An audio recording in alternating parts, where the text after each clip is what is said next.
Aurélie claqua la porte de la chambre d'hôtel avec une violence qui fit trembler les murs anciens de El Alcázar de Séville. « Marion, où es-tu partie » hurla-t-elle dans le vide, les larmes coulant sur ses joues, mélange de rage et de désespoir. À cet instant, un coup de tonnerre éclata dehors, comme si le ciel lui-même partageait sa douleur, et elle réalisa que leur idylle espagnole venait de basculer dans un abîme de secrets et de trahison. Aurélie avait toujours cru que l'amour était une toile vierge, prête à être peinte des couleurs les plus vives. À 30 ans, cette artiste parisienne aux cheveux châtains ondulés et aux yeux verts pétillants vivait de ses pinceaux et de ses rêves. Elle avait rencontré Marion lors d'une exposition à Montmartre, où la jeune femme de 28 ans, journaliste intrépide aux cheveux noirs courts et au regard bleu perçant, avait critiqué son œuvre avec une franchise qui l'avait conquise.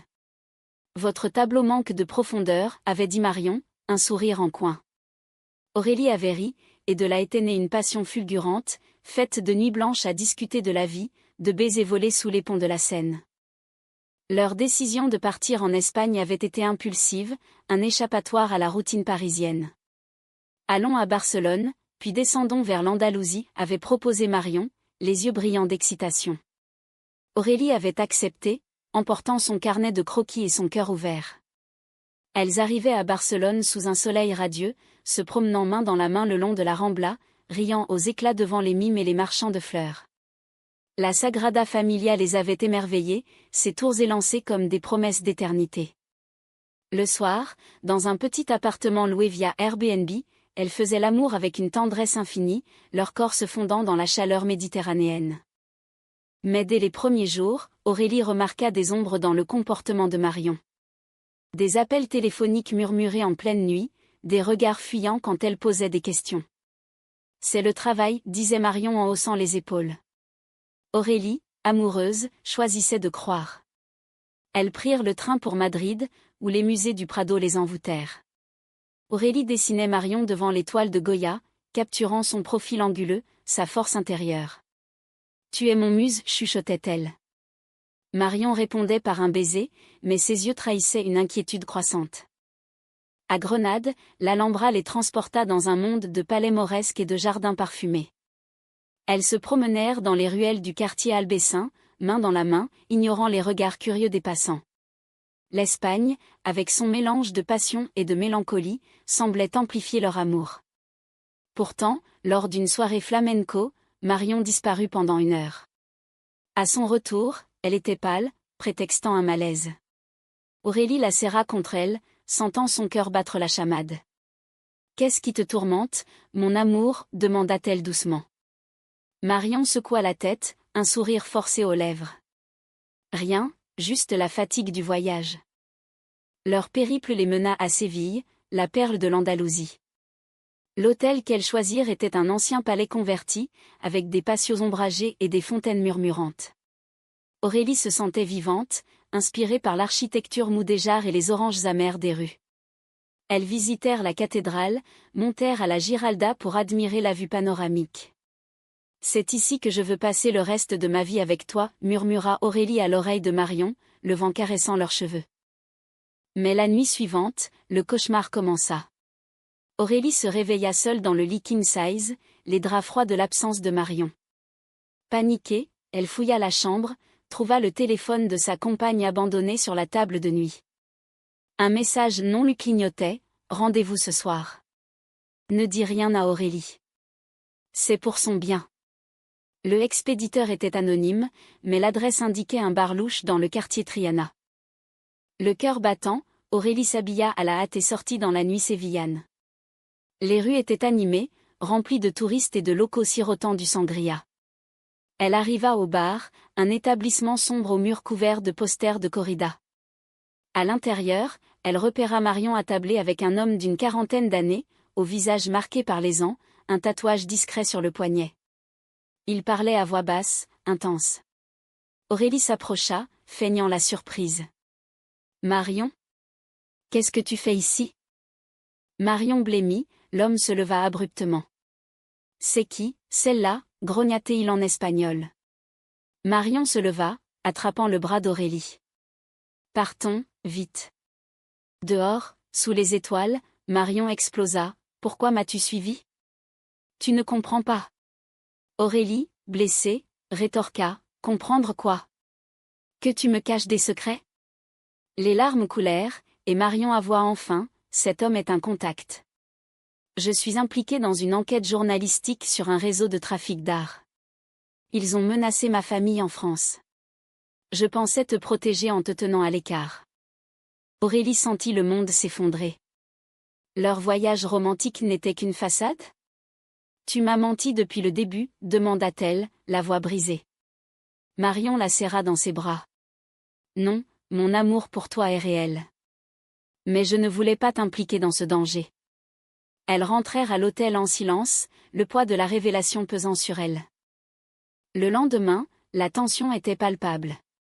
Aurélie voulait rentrer en France, mais Marion insista pour rester. Je dois finir ça. Aide-moi, s'il te plaît. Aurélie, partagée entre amour et peur, accepta. Elles rencontrèrent l'homme, qui s'appelait Ravière, un ancien policier infiltré. Il expliqua que le réseau volait des œuvres d'art espagnoles pour les revendre au marché noir. Marion avait découvert le pot aux roses lors d'un reportage à Paris, et maintenant, il la traquait. Les jours suivants furent un tourbillon d'émotions. Elle se cachait dans les ruelles de Séville, évitant les ombres suspectes.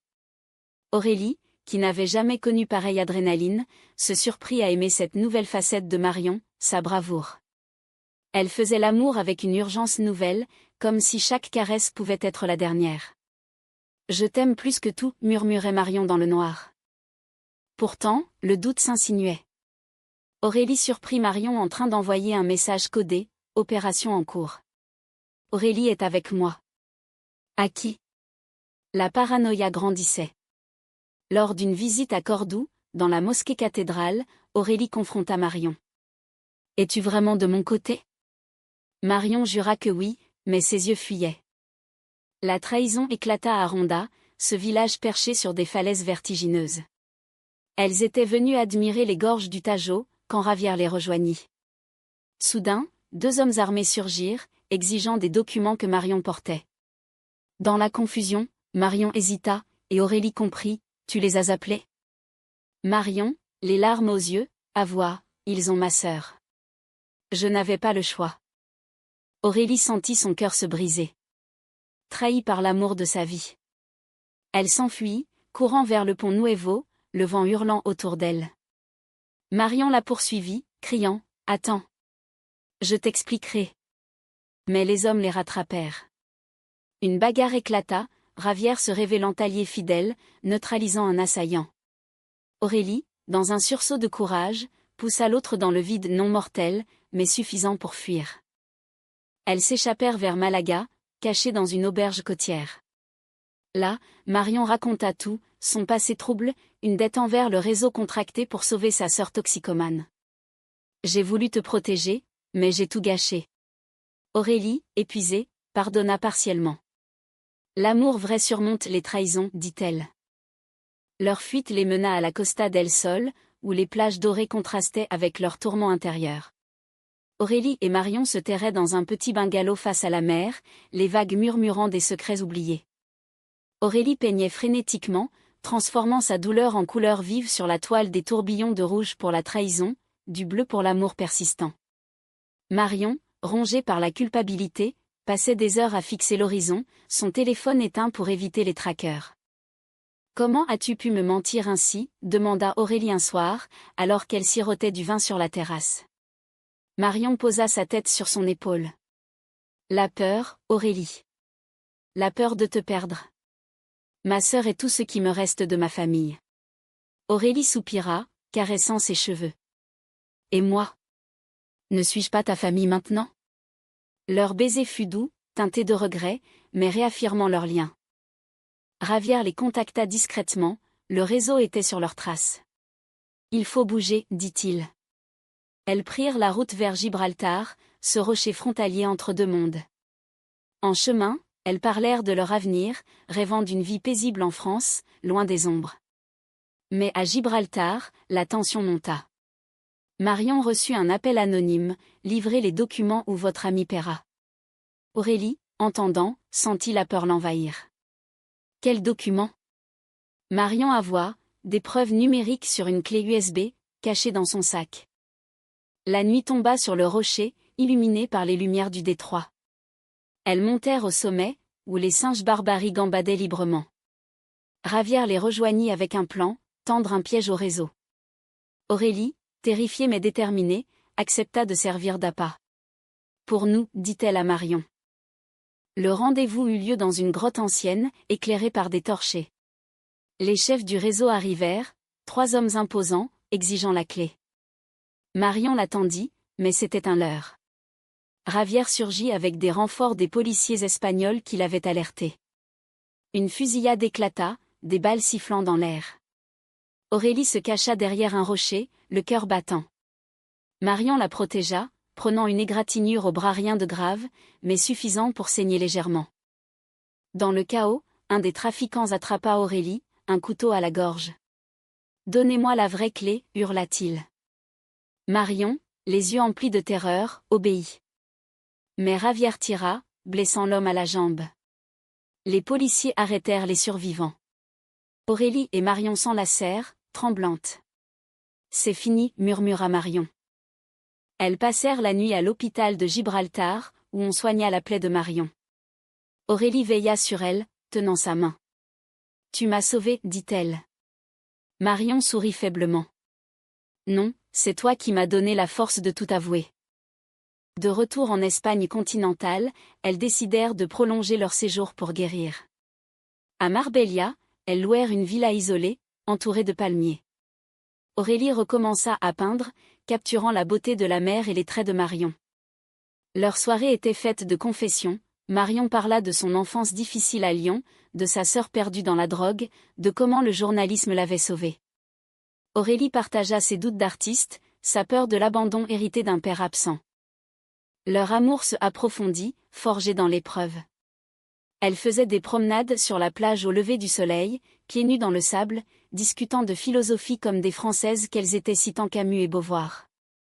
L'amour n'est pas un regard l'un vers l'autre, mais un regard ensemble dans la même direction, cita Aurélie. Marion rit, Sartre aurait approuvé notre aventure. Pourtant, les cicatrices persistaient. Aurélie rêvait de la trahison, se réveillant en sueur. Marion, hantée par la culpabilité, s'excusait sans cesse. Un jour, à Torremolino, lors d'une fête locale, Aurélie explosa. « Comment puis-je te faire confiance à nouveau ?» Marion, les yeux baissés, répondit, en me donnant du temps.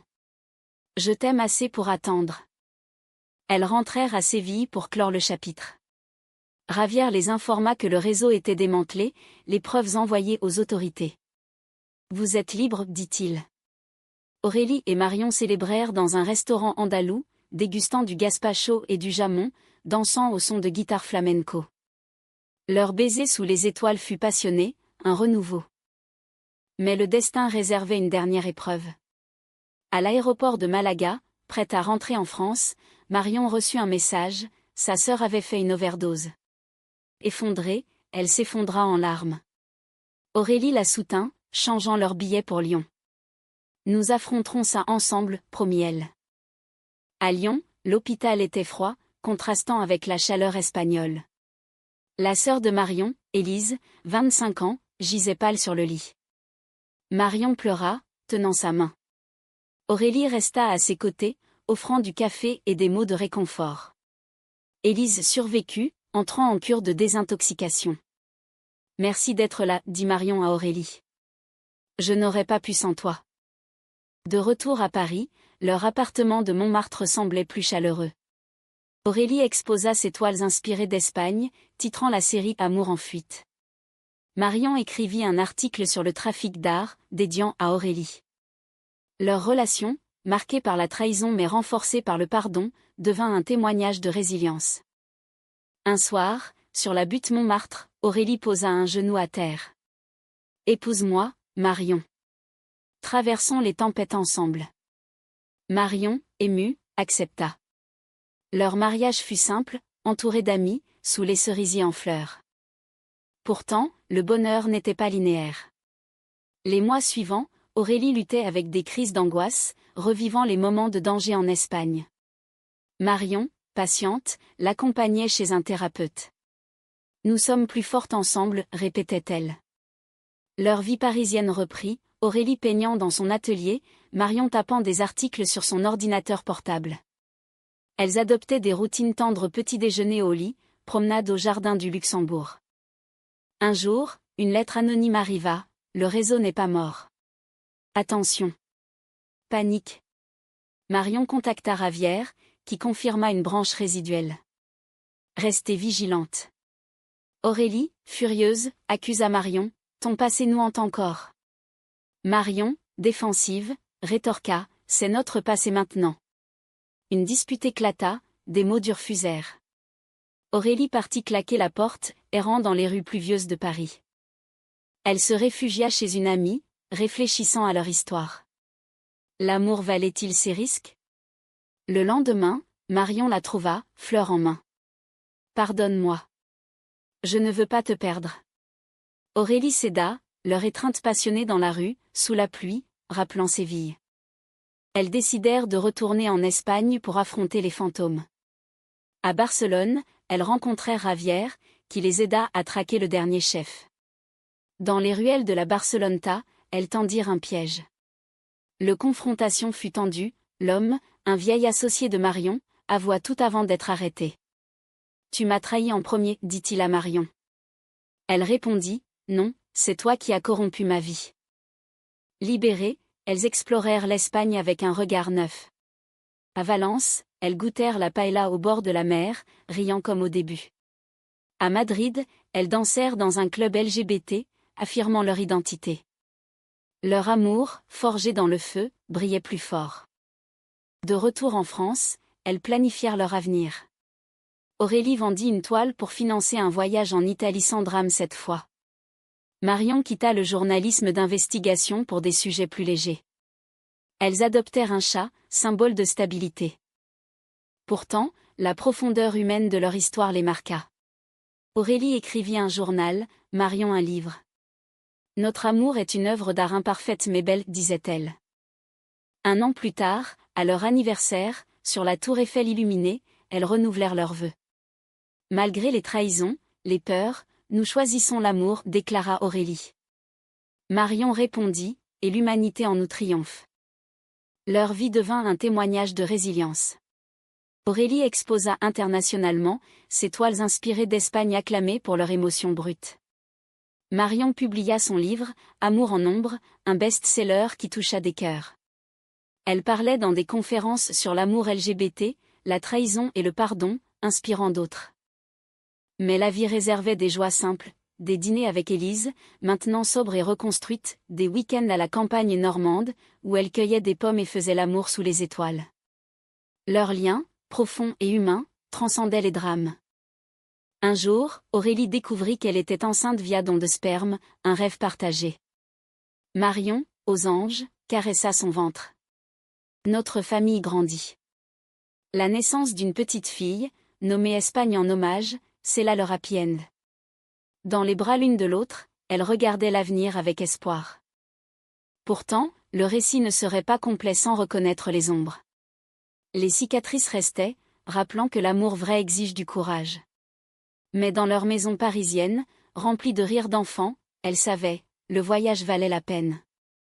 Ainsi se termine leur histoire, un mélange de passion française et de feu espagnol, où le mystère et l'amour s'entrelacent pour toujours.